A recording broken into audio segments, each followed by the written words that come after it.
the pen that awakened a nation. The youth is the hope of the fatherland. Sa Tagalog, ang kabataan ang pag-asa ng bayan. These timeless words continue to inspire generations of Filipinos. But who was the man behind them? History remembers many heroes, but only a few changed a nation's destiny without raising a sword. Dr. Jose Protasio Rizal Mercado A. Alonso Realonda used his intelligence, courage, and powerful writings to awaken Filipino people. He believed that education, truth, and peaceful reform were the keys to freedom. His life inspired a peaceful struggle for justice and became the foundation of Filipino nationalism. This is the story of the man whose pen became mightier than the sword. And now we proceed the early life of Dr. Jose Rizal or Dr. Jose Protasio Rizal Mercado Y. Alonso Realonda. So first, he was born on June 19, 1861 in Calamba, Laguna, Philippines. And also he was the 7th child in a family of 11 children. So the name of his father was Francisco Mercado Rizal, a hard-working farmer. And his mother was Teodora Alonso Realonda. Jose Rizal grew up in a loving and disciplined family.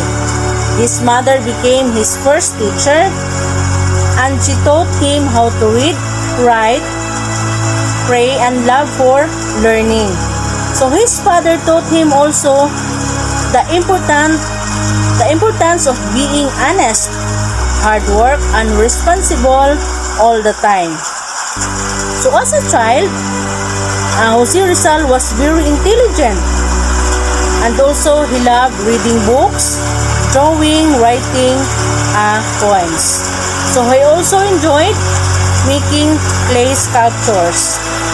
So even at his young age, he showed great talent and a strong desire to learn. So the story of Dr. Jose Rizal's birth, family, and childhood teach us that a good family, quality education, and a strong values can help a person to achieve a great dreams. So his early life remind us that every child has the potential to make a difference in this world. So after learning about Rizal's childhood, let us now look at his education and travels, which greatly shaped his life and inspired his love for the Philippines. Education played a vital role in shaping Dr. Jose Rizal into the national hero we honor today. His journey of learning began at home under the guidance of his mother, Teodora Alonso, who taught him the alphabet, reading, writing, and the values that would guide him throughout his life. At the age of 9, Rizal was sent to Binyan, Laguna, where he studied under Maestro Justiniano Aquino Cruz. His intelligence and dedication quickly made him one of the brightest students in his class. In 1872, Rizal entered Ateneo Municipal de Manila. Through hard work and determination, he graduated with highest honors, earning the title of Sabri Saliente. He later enrolled at the Universidad of Santo Tomas to study medicine, hoping to become an eye doctor and restore his mother's eyesight. Rizal pursued medical studies with a great determination. However, because of discrimination and limited opportunities under Spanish rule, he decided to continue his education abroad. In Spain, Rizal studied at the Universidad Central de Madrid, where he completed his medical degree. He later specialized in ophthalmology in Paris, France, and Heidelberg, Germany, becoming a highly skilled physician. So, Rizal traveled to many countries including Spain, France, Germany, England, Italy, Belgium, Japan, Hong Kong, and the United States. So these journeys allowed him to study different cultures, learn several languages, and exchange ideas with scholars from around the world. While living in Europe, Rizal wrote his famous novels No Limitang Here and later El Filibusterismo. Through these works, he exposed the injustices and abuses suffered by Filipinos under Spanish colonial rule. His writings awakened the spirit of nationalism and inspired many Filipinos to seek reforms and freedom. So, through his education and travels, Dr. Jose Rizal proved that knowledge is a powerful weapon. His experiences inspired him to dedicate his life to serving his country and continue to inspire Filipinos around the world today. So now, we have learned about Dr. Jose Rizal's education and travels. So let us continue with the next chapter of his life, his love life. Love life and writings of Dr. Jose Rizal. His relationships inspire many of his poems, letters, and novels. His writing in turn awakened the patriotism of Filipino and became powerful tools in the fight for freedom. Jose Rizal loved life. Rizal had several romantic relationships, but each woman influenced his life in different ways. Segunda Katigbak, Rizal first love. They met when Rizal was young. Their relationship ended because Segunda was already engaged to another man. He taught Rizal about the fin of first love. Leonor Valenzuela, Rizal courted Leonor using secret letters written with invisible ink made from lemon juice. The romance did not last because Rizal left for Europe. Leonor Rivera, considered the greatest love of Rizal's life. They were engaged for many years. Her family disapproved of Rizal and she eventually married another man. Her story inspired the characters Maria Clara in Noli Me Tangere. Josephine Bracken. Rizal met Josephine while in exile in the Pita. She became his life partner until his execution. They wanted to marry in the Catholic Church but faced difficulties. Jose Rizal writings, Noli Me Tangere, 1887, exposed the abuses of Spanish friar and colonial officials, encouraged Filipino to recognize social injustice. El Filibusterismo, 1891, secured to Noli Me Tangere, shown the darkness side of oppression and the desire for reform.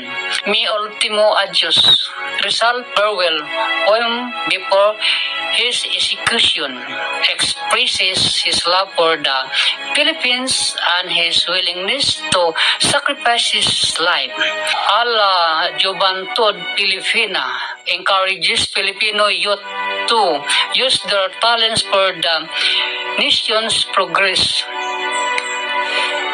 Important, Rizal love life shaped his emotions and inspired some of his literary works. His writing awakened Filipinos' nationalism. His novels exposed injustice without promoting violence. His work continued to inspire Filipinos to love their country. Jose Rizal's love life was filled with happiness, sacrifice, and heartbreak. This experience influenced his writing, which became powerful instrument in awakened Filipino nationalism. Today, Rizal is remembered not only as our nation's hero but also as a written whose love for his country inspires generations of Filipinos. In 1892, after founding La Liga Filipina, Rizal was arrested and exiled to Dapitan in Mindanao. Instead of surrendering to despair, he transformed the community. He established a school, treated patients, introduced modern farming methods, improved sanitation, and promoted community development. His exile demonstrated that genuine patriotism is expressed not only through words but also through service, education, and compassion. Rizal's trial and execution. In 1896, Rizal volunteered to serve as a doctor in Cuba. Before he could begin his mission, he was arrested upon returning to the Philippines. He was imprisoned in Fort Santiago and charged with rebellion, sedition, and conspiracy. Although Rizal consistently rejected violence and denied participating in the armed revolution, Spanish authorities feared the influence of his ideas more than any weapon. Despite weak evidence, the military court found him guilty and sentenced him to death. While in prison, Rizal wrote his final masterpiece, which is the Mi Ultimo Adios. It is expressing his willingness to sacrifice his life for his beloved country. On December 30, 1896, at Bagumbayan, he faced the firing squad with extraordinary courage. Moments before his death, he turned to face the sky, symbolizing his unwavering dignity and love for the Filipino people. Rizal's death did not silence his voice. Instead, it inspired countless Filipinos to unite in the struggle of independence. His novels continue to be studied because they teach courage, critical thinking, justice, and love for one's country. His ideas influenced later leaders and helped shape the identity of the Filipino nation. Today, Jose Rizal remains a symbol of patriotism, education, and peaceful reform. His life reminds us that true change begins with knowledge, integrity, and the courage to stand for what is right. More than a century after his death, the legacy of Dr. Jose Rizal lives on, not only in the history books and monuments, but also in every Filipino who chooses truth over fear, learning over ignorance, and service over self-interest. His pen awakened a nation, and its message continues to inspire generations.